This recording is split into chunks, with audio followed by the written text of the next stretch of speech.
Great relationships are the underpinning of our mental health and well-being.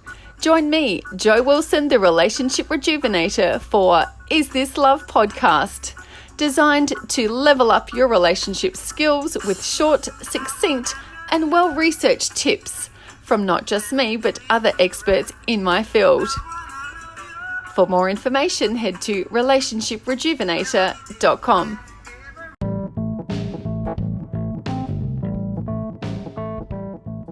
And welcome to my series of the top 10 worst relationship mistakes. And I'm up to number 3. Let's do a quick recap. Number 1 was when only one person initiates intimacy in the bedroom.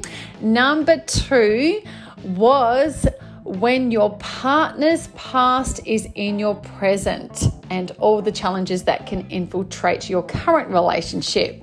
Now, before I start with topic number 3, just a reminder to log on and register for free for the Marriage Week free webinar. And the title is Intimacy is Not Just Physical. Now, that might be quite shocking, but it's true. So, also, thank you for all of my Facebook contributors on this topic of the worst relationship mistakes.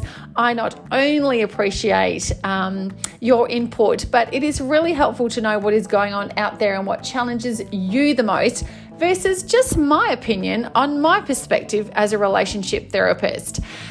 Okay, so I'm about to start number 3, but a reminder also, the intake of the next 3 mini courses is on relationshiprejuvenator.com if you're not sure which mini course is best for you in this time when there is a huge wait list for therapy services. Mental health providers are really struggling to keep up with demand in these challenging times.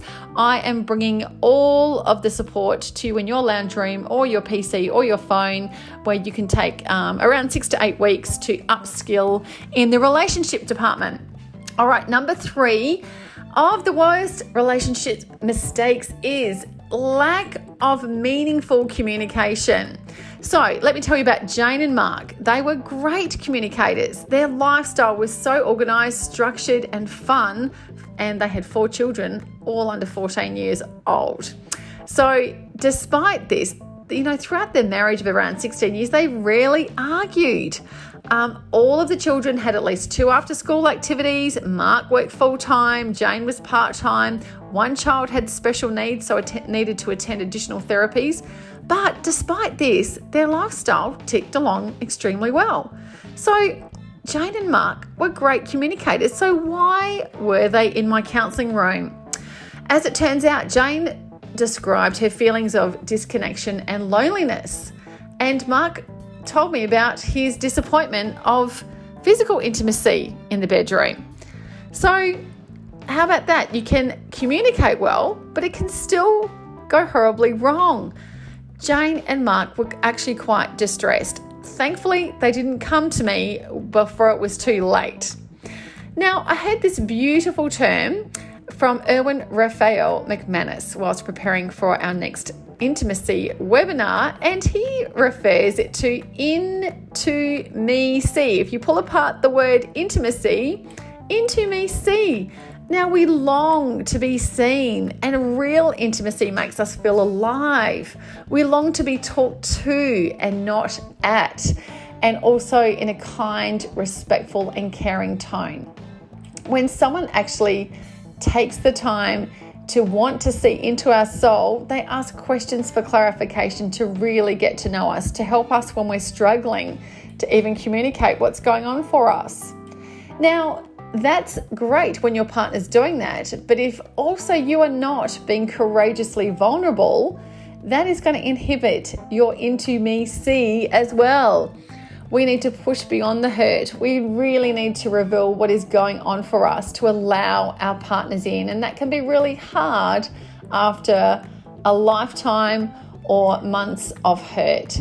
So that is a decision to allow your partner to be into your soul, to share your inner world can be quite challenging for many.